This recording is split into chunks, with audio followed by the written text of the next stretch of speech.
Bonjour et bienvenue dans une nouvelle vidéo. Aujourd'hui, je vais vous parler de quelques marques qui malheureusement ne sont pas disponibles à la vente en Belgique et espérons que ça change.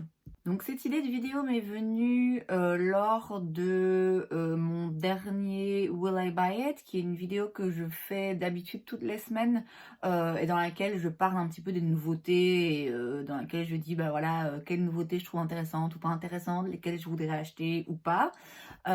Et en fait, régulièrement, il y a des marques qui reviennent et pour lesquelles ma réponse doit malheureusement être de toute façon, que je veuille l'acheter ou pas, j'y ai pas accès ici en Belgique.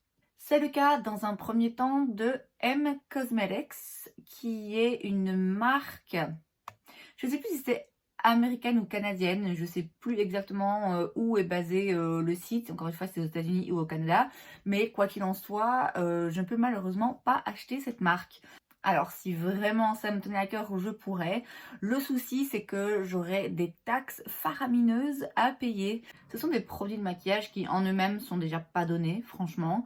Donc si on rajoute à ça les frais de transport et les frais de douane, ça reviendrait à une fortune. Et c'est vraiment dommage parce que c'est une marque qui revient souvent. C'est une marque un peu plus confidentielle, je dirais, par rapport au grand public. Moi, dans les youtubeurs, enfin les youtubeuses américaines que je regarde, c'est une marque qui revient assez souvent avec des produits vraiment phares, des produits assez uniques qu'on trouve pas ailleurs. Et ouais, je dois avouer qu'il y a pas mal de produits chez eux qui m'intéressent. Comme je l'ai dit dans ma vidéo en anglais et comme je le dis aussi dans ma vidéo Will I Buy It, euh, c'est peut-être pas plus mal, hein, parce que il y a pas mal de choses que je voudrais essayer et comme j'ai dit, c'est pas donné. Donc ça me coûterait une petite fortune, mais oui, je trouve ça un peu dommage que cette marque soit pas plus facile d'accès ici en Belgique.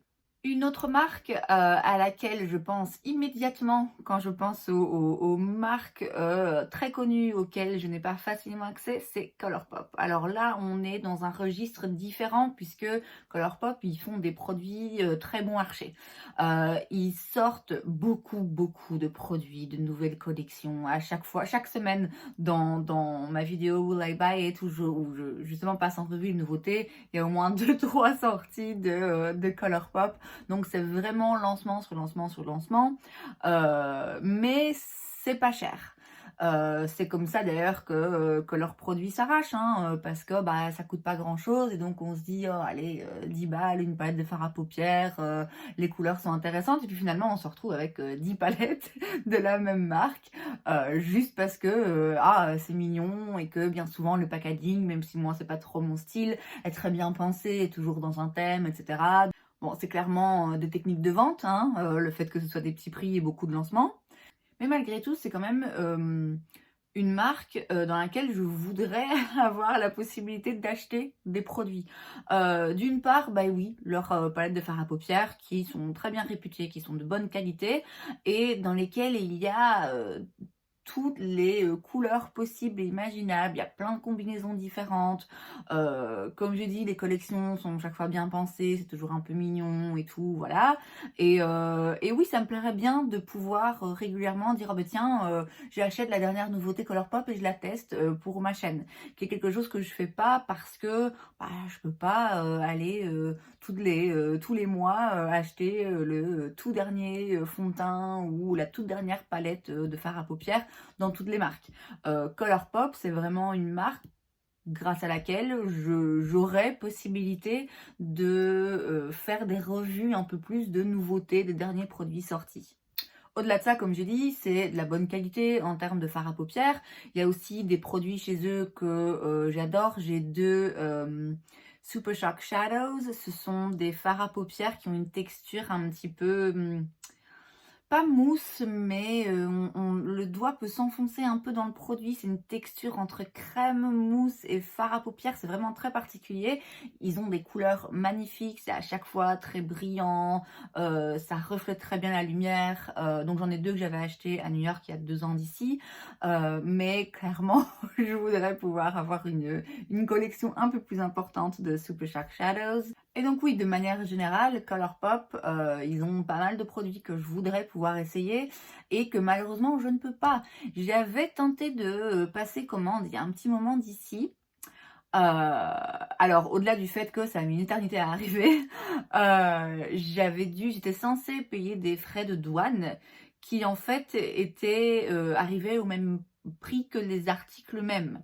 Et donc même si c'est des produits de bonne qualité, en fait, à arriver à des prix, de produits un peu plus luxueux pour Colourpop juste parce que je payer des frais de douane, en fait, ça m'allait pas du tout. Donc bah, finalement, j'ai renvoyé le colis parce que voilà, j'ai pas envie de payer, 50 balles de taxes, de frais de douane pour, des rouges à lèvres, quoi. Non. Une autre marque, plutôt, bon marché, c'est CoverGirl.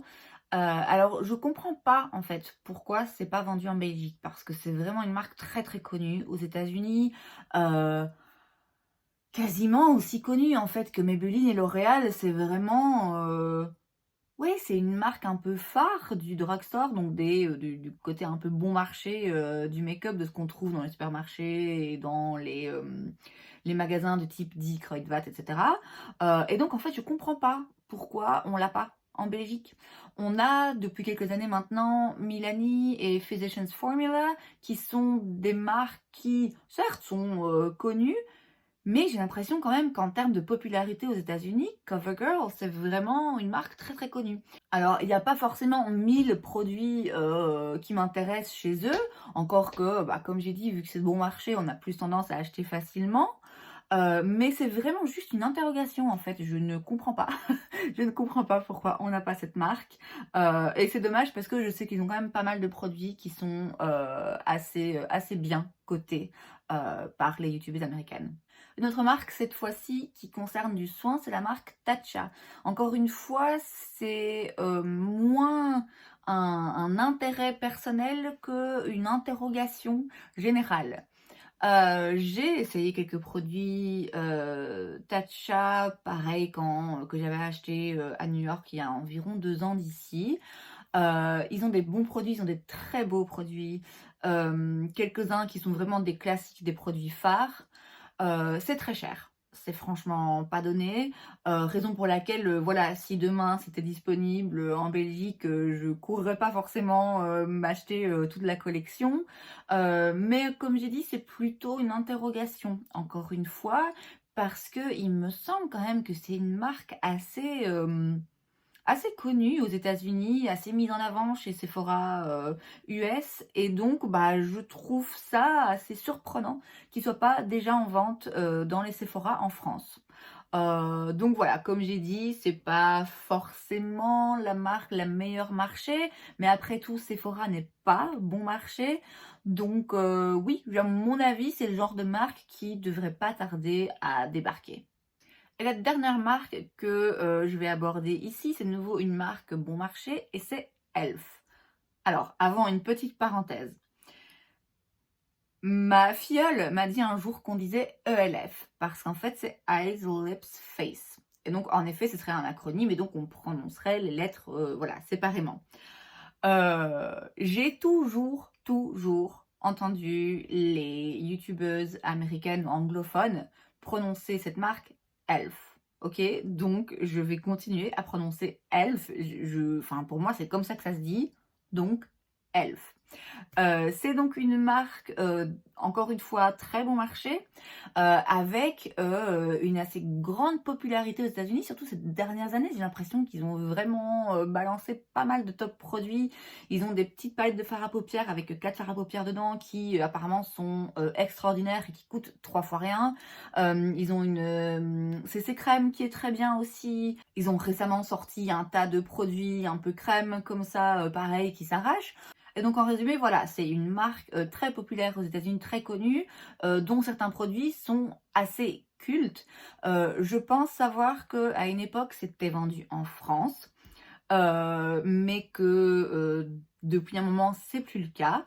Ceci dit, il y a quelques semaines d'ici, j'ai été sur le site de Nocibé Donc pour les Belges qui connaissent pas, Nocibé, c'est un peu dans la même veine que Sephora, mais ils ont beaucoup moins de marques. Et donc sur le site de Nocibé, ils vendent Elf. Alors pas encore, quand vous cliquez sur Elf, ça met juste disponible prochainement sur le site. Donc c'est en ligne uniquement, je pense. Il n'y a pas encore de date. En tout cas, moi, la dernière fois que j'ai regardé, il n'y avait pas encore de date officielle. Mais donc ça, c'est une assez bonne nouvelle. Alors, c'est toujours pas vendu en Belgique, mais si c'est vendu sur un site français, c'est quand même vachement plus facile d'accès pour nous les Belges, puisque on peut passer commande, payer un petit peu plus de frais de livraison, mais c'est rien non plus d'affolant. Et au moins ne pas payer de frais de douane, de taxes, etc. Et donc acheter des produits pas chers pour pas cher. Alors c'est quelque chose que je fais déjà sur le site de Sephora France, par exemple. Ou parfois, c'est aussi pratique d'aller sur place si par hasard je passe un week-end à Paris ou si je vais en vacances, j'ai des amis, etc. en France. Après tout, c'est juste à côté de chez moi. Mais même quand c'est en ligne, comme j'ai dit, c'est tout à fait possible. Moi, c'est ce que je fais sur Sephora.fr. Je pense que les frais de livraison, ça doit être 4-5 € peut-être. Voilà, je trouve que c'est pas énorme, surtout si vous vous arrangez pour passer commande beaucoup à la fois, ce qui est mon cas généralement. Ça revient vraiment pas à grand-chose de payer des frais de livraison depuis un site ou un magasin français. J'ai aussi déjà commandé sur Beauty Bay et sur Cult Beauty, qui sont basés au Royaume-Uni, je pense, qui ne font plus partie de l'Europe, mais tout de même, on n'a pas de taxes, de frais de douane à payer. Ou en tout cas, moi, j'en ai jamais eu jusqu'à présent. Je touche du bois. Et donc, sur ces sites, on a accès en Belgique à beaucoup, beaucoup plus de marques qui sont pas vendues dans des points de vente physiques, dans les commerces ici en Belgique. Et donc, on n'est pas non plus complètement lésé. On a cette option et c'est une option pour laquelle je suis très reconnaissante. Malgré tout, je trouve que c'est pas assez. Déjà, premièrement, parce que même pour certaines marques qui sont vendues sur ces sites, je pense par exemple à Dose of Colors. Dose of Colors, c'est une marque américaine qui a aussi quelques produits qui m'intéressent, mais ils sont vendus sur Beauty Bay, mais il y a uniquement une petite sélection de leurs produits. Donc encore une fois, il y a toute une partie de leur marque à laquelle j'ai pas accès. En plus de ça, c'est très bien, hein, comme je dis, d'avoir cette option d'acheter en ligne sans payer trop de frais de port, ni de frais de douane, etc. Mais je voudrais bien aussi pouvoir le tester en magasin, en fait. Je voudrais avoir la possibilité parfois d'aller en magasin et de mettre mes doigts dans le fard à paupières et de sentir la texture, de pouvoir tester un fond de teint et de m'assurer que la couleur me va, puisque quand on achète comme ça en ligne, on le fait un petit peu à l'aveugle. Ça m'est arrivé d'acheter des anti-cernes ou des fonds de teint qui me correspondent pas tout à fait. Alors parce que j'ai une collection assez importante, je peux toujours m'arranger pour faire des mélanges et pour faire que ça marche d'une façon ou d'une autre, mais quand même c'est assez décevant quand on achète un produit et qu'on se rend compte, merde, en fait, si j'avais été en magasin et si je l'avais essayé sur ma main, j'aurais pu acheter la teinte vraiment parfaite pour moi. En ce qui concerne les marques qui sont vendues dans les magasins en Belgique sur le territoire, euh, je dois admettre que ces dernières années, il y a quelques améliorations qui ont été vues. En ce qui concerne le côté drugstore, donc les prix abordables qui se vendent chez Die Kruidvat par exemple, euh, il me semble que Milani, Physicians Formula et Wet n Wild sont des marques qui, il y a 5-6 ans d'ici, n'étaient pas encore disponibles. Donc, il y a un mieux. Et en ce qui concerne le côté plus high-end et plus luxueux, donc là, ça va être plutôt les magasins comme ici Paris XL, hein, typiquement. Là aussi, ces quelques dernières années, on voit quand même qu'il y a un effort qui est fourni pour proposer plus de marques et des marques un peu différentes de ce qu'on a l'habitude de voir dans les magasins un peu plus chics de maquillage. Puisque bien souvent, ça va se limiter à du Dior, Chanel, Yves Saint Laurent, Guerlain. Alors, ils ont des bons produits, hein, mais ce sont pas des marques qui sont spécialisées forcément dans le maquillage et ce sont des marques qui sont très chères et qui sont parfois dédiées à un public qui est pas forcément le public que j'ai en tête quand je pense à moi et à d'autres personnes que je connais qui aiment le make-up et qui ont envie de marques un petit peu plus américaines ou un petit peu plus mises en avant par les influenceuses et les youtubeuses américaines. Et donc maintenant, depuis Je crois que ça fait environ 2 ans qu'il y a vraiment un peu, que j'observe un petit changement dans les marques que Ici Paris XL propose. Maintenant, vous avez accès à Pat McGrath, Morphe, Huda Beauty, It Cosmetics, donc des marques comme ça qui avant étaient pas disponibles, en Belgique, mais qui étaient beaucoup plus facilement trouvables en France, par exemple. Et donc c'est très bien, puisque, bah, ça facilite les choses pour les gens qui ont pas envie d'acheter en France ou qui n'ont pas, l'opportunité. Malgré tout, je trouve qu'il y a quand même un effort à faire parce que typiquement, Huda Beauty, par exemple, est vendu en ligne sur le site de Ici Paris XL, mais n'est vendu que dans une petite sélection de magasins. Donc en ce qui me concerne, si j'ai envie de, tester, un fond de teint ou un rouge à lèvres Huda, je dois quand même prendre le train pendant 2 heures, quoi. Donc c'est bien, hein, c'est bien de commencer à vendre plus de produits, mais voilà, maintenant il faudrait que ces produits soient un peu plus disponibles en magasin pour qu'on puisse aller les essayer. Et donc en gros, c'était mon petit, je vais pas dire un coup de gueule, c'est pas vraiment un coup de gueule, mais mes petites requêtes, aux marques de maquillage et aux magasins, de maquillage ici en Belgique pour, bah, essayer de nous donner un petit peu plus de maquillage, d'en mettre un petit peu plus à disponibilité et de proposer des marques un petit peu plus diversifiées. C'est donc tout pour cette vidéo, j'espère que vous l'avez appréciée. Si c'est le cas, n'hésitez pas à appuyer sur le petit pouce. Vous pouvez aussi vous abonner, c'est gratuit, donc il n'y a pas de raison de ne pas le faire. Et je vous retrouve une prochaine fois. Bye!